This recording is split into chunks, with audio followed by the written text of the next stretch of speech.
Hello again guys, how are we doing? I've got something a little bit different for you today. What I'm going to be doing is a day walk and a wild camp as well, and I'm going to do it all in the same video, so let me know what you think. Yeah, this massive ruined church with the present church inside it is at Covehithe in Suffolk.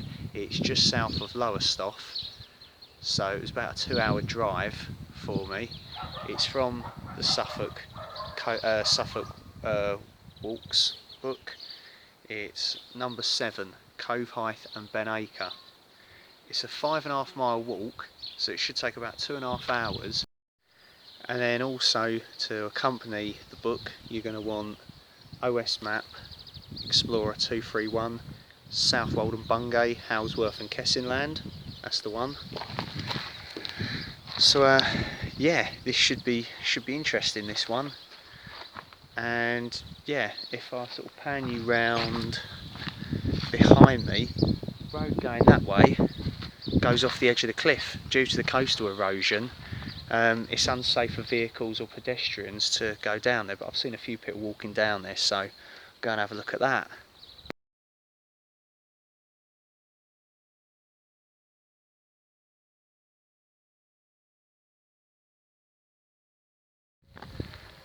Okay, despite what the signs say, I'm going to go and have a look. See, there's the church.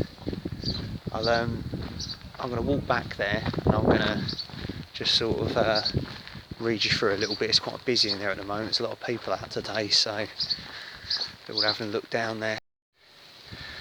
So what I'm walking along now, guys, would have actually been the road heading out, you know, from the mainland, out past the church, past Church Farm. And yeah, I mean, I've seen a couple of people walking past, coming towards me from here, so you can still walk down here, but apparently, yeah, it literally goes right off the edge of the cliff. So that's pretty cool. You wouldn't want your sat nav to take you down this way. I don't even think that would be that stupid, but you never know. So I can hear the sea, and then there's this big sign here that says there's like a little footpath going there, and yeah, there, danger, no public highway beyond this point, serious cliff erosion, stopped by order of Section 116 Highways Act 1980. And then it says no public right of way.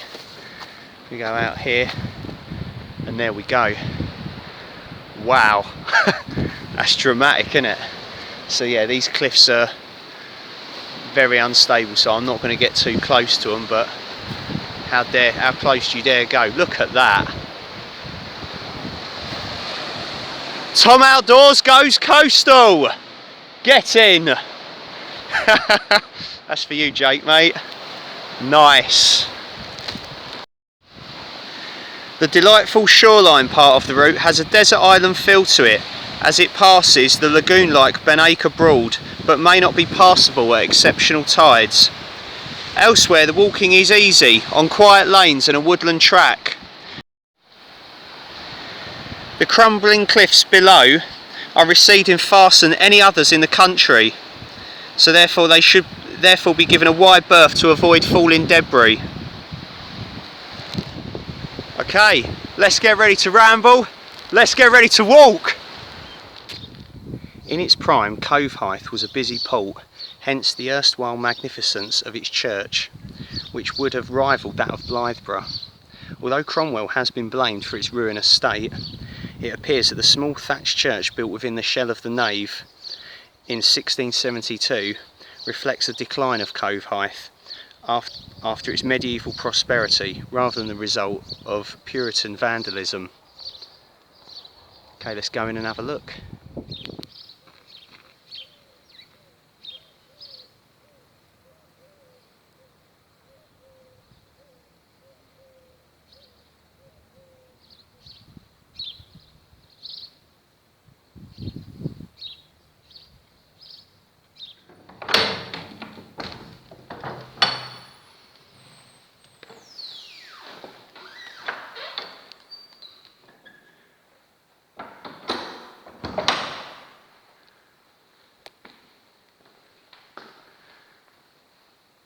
Okay, here we are in the church at Covehithe, St Andrew's. I've timed it just right and all the other tourists have cleared out. It's a really nice smell in here as well. It smells old, but yeah, it's really nice. There's a model of the church. We'll have a little look round at the ruins outside of the former church. These big beams going across.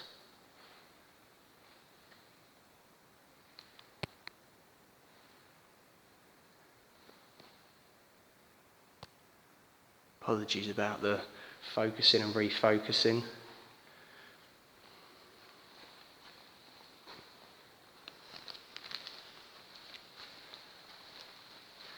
Ahead of us is the font.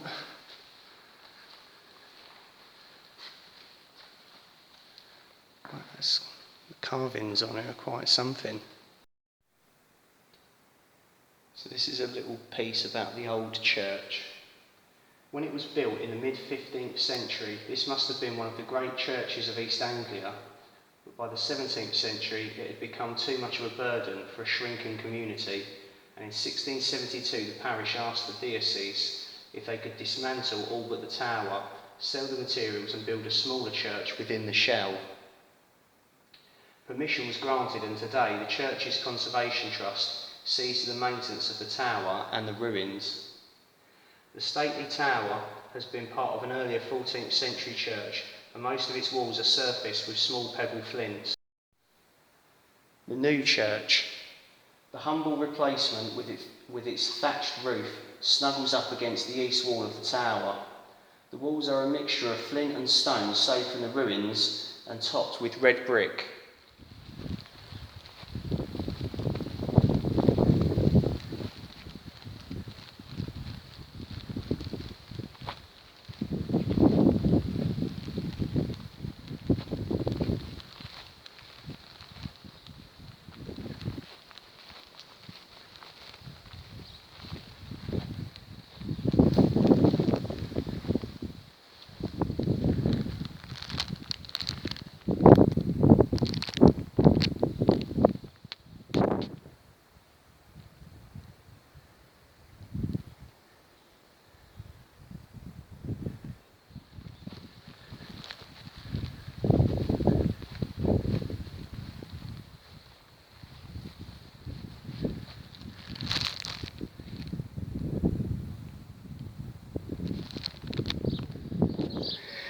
Covehithe is a small community, very different to the port settlement that was here in the 15th century.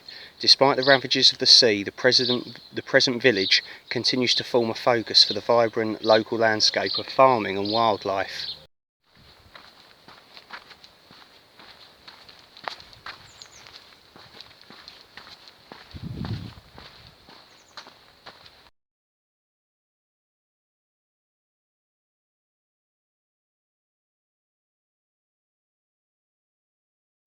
Right, I don't know if you can hear me over the noise, but as you can see, we're down at the beach at Covehithe. Still a few people out and about. Lovely.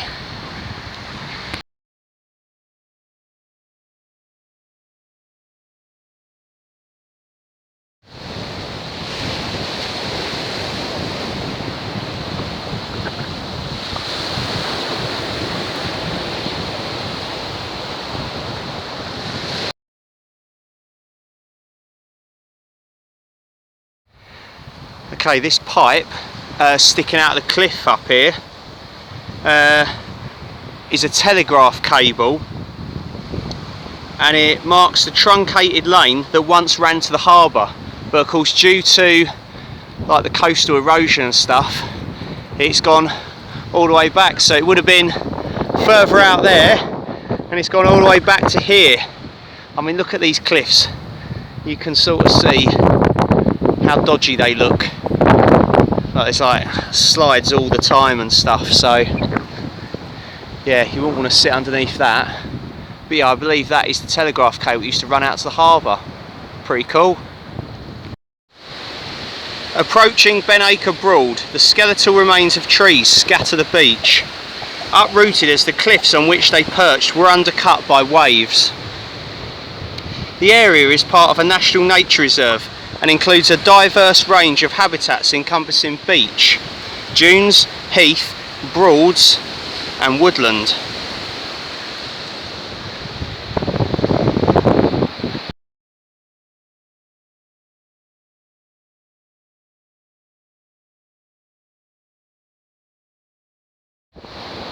So this lake here is a Benacre bird breeding colony.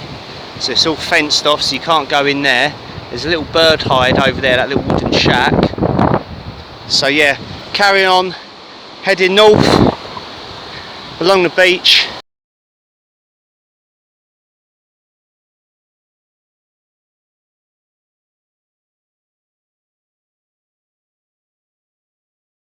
This is the extent of the erosion here. A World War II pillbox that's completely just come down the side of the cliff. Wow, foundations and everything.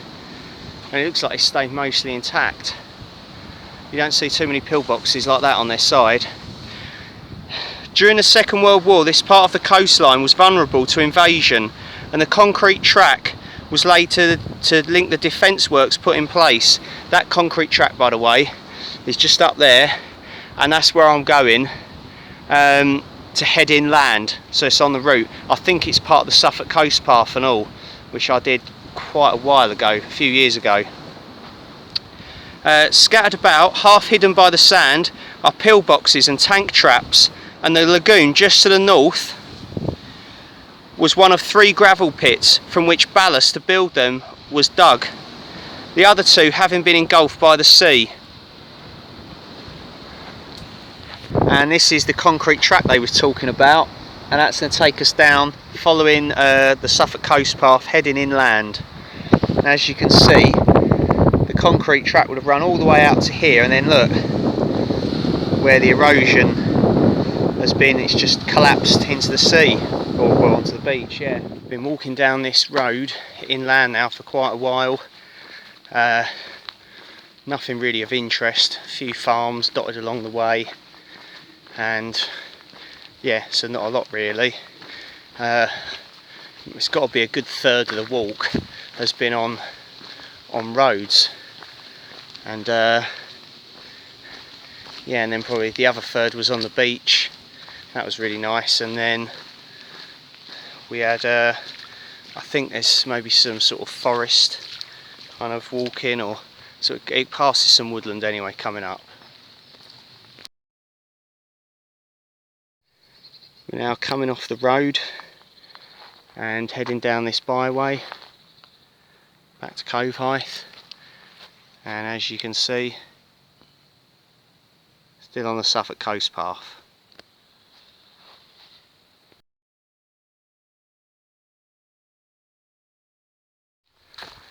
Okay, we're now in Hollygrove Wood.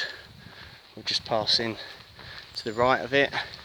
Hollyhang Wood was just back there, and yeah, we're almost back at Covehithe Church where I parked the car. And so just exited the woodland, and you might be able to see this. I'll just zoom in. There's Covehithe Church in the distance, so it's about half a mile away. And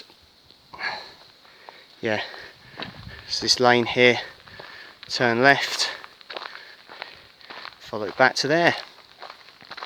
Highlights of the walk, it has been an absolute belter, this one. It's only a little walk, but it's absolutely brilliant. Covehithe Church, without a doubt, has got to be the highlight right at the start, and the beach as well, going along Covehithe and the cliffs.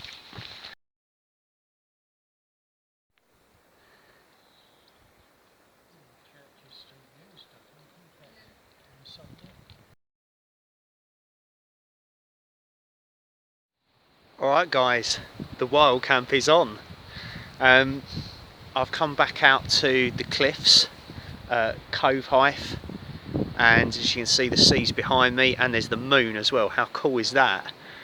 And yeah, it's about 9 o'clock now, and I went down the disused road that just goes off the edge of the cliff. You can just see that light there. That's Southwold Lighthouse. You can see that for miles around. Southwold, lovely there. I think I can see the pier as well. Yeah, it's really nice, this section of the coast. From kind of, I'd say from probably about here to like Dunwich and Sizewell, it's probably the best section of coastline in East Anglia, possibly. I mean, there's a couple of bits in Essex, I don't know, but that's open for debate. But yeah, it's absolutely lovely here. Of course, we've got dodgy cliffs that are eroding, the fastest eroding cliffs in the country. So there, I'm there. I doubt it's going to erode that quickly in one night. So yeah. We should be fine.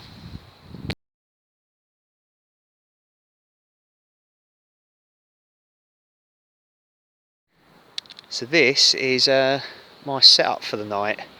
I haven't done a review on this yet, but bought it recently. It's an OEX Foxx one. Of course it had to be an OEX. The pegs are crap though, and I'm constantly having to re-peg everything. They're just really naff pegs, and they're quite heavy as well, but guy lines are good. A bit of an OEX night this one, I think. We've got an OEX sleeping bag liner. We've got an OEX half pad. We've got an OEX compact pillow.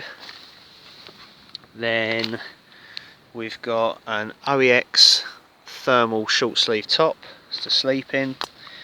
We've got OEX thermal leggings to sleep in once again.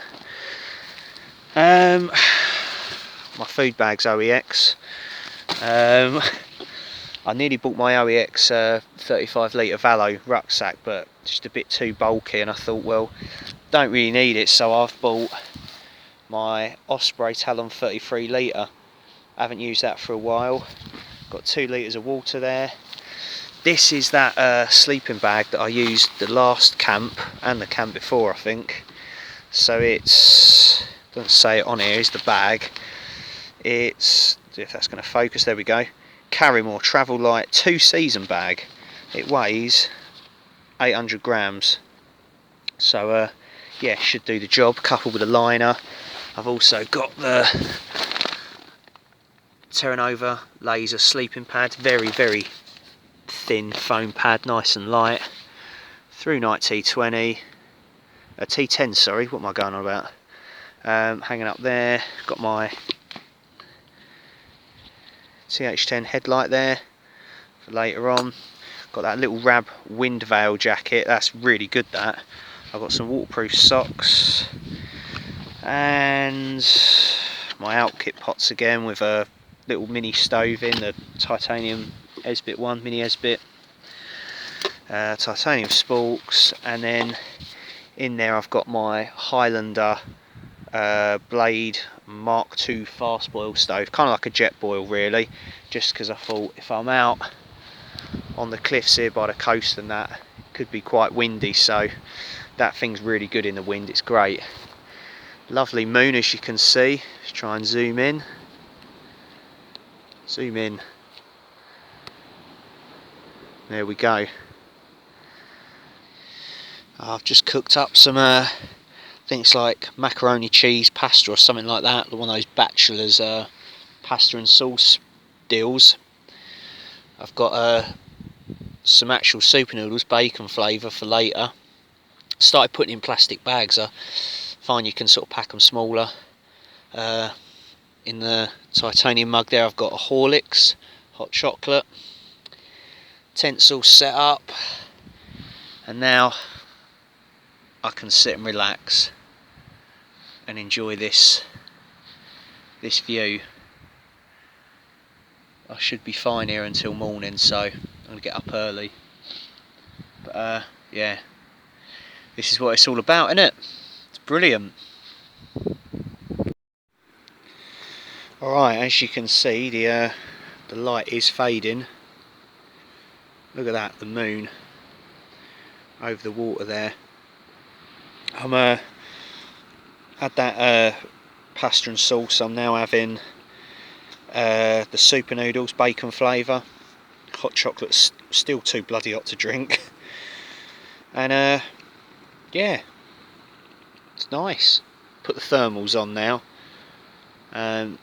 So yeah, I should be toasty when I get in the sleeping bag. And yeah, I'll just quickly show you out over the cliffs. The tide's come right in now. I don't want to get too close. Yeah, you can just see, might be able to make it out in the dark. There's the waves. Then out to sea, loads of like container ships and stuff looks like there. They haven't really moved, so I'm guessing they're probably, I don't know, queuing or something, waiting to get in the container port at Felixstowe, which is down there. Or maybe they've left, I don't know. I'm not a sailor. And yeah, look at that. That is lovely. Banging!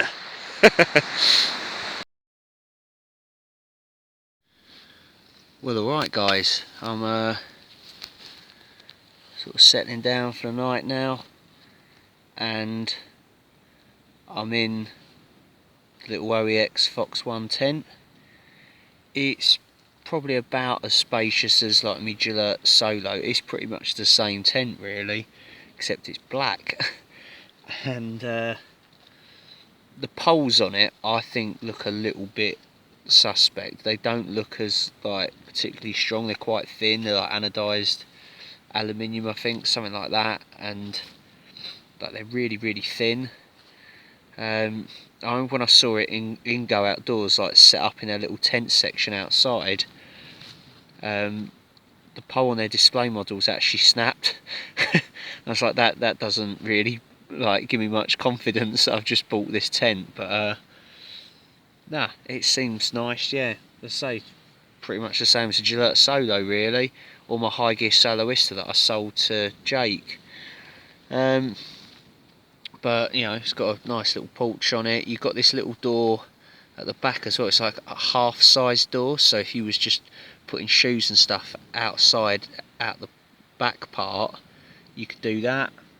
So it's like access to, you know, store more stuff outside.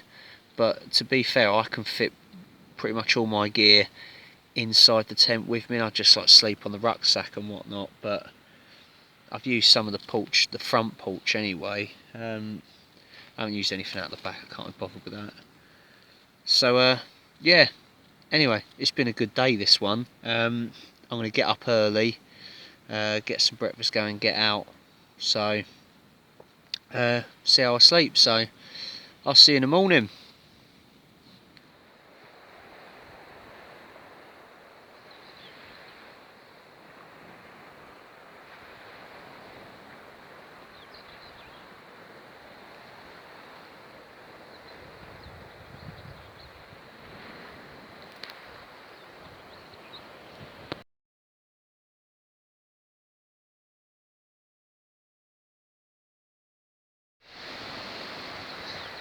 Well, good morning guys.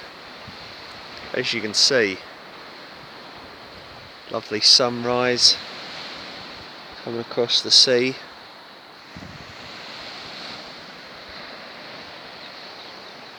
It's about 5 AM and here's the tent. Held up pretty well last night. It's very damp though.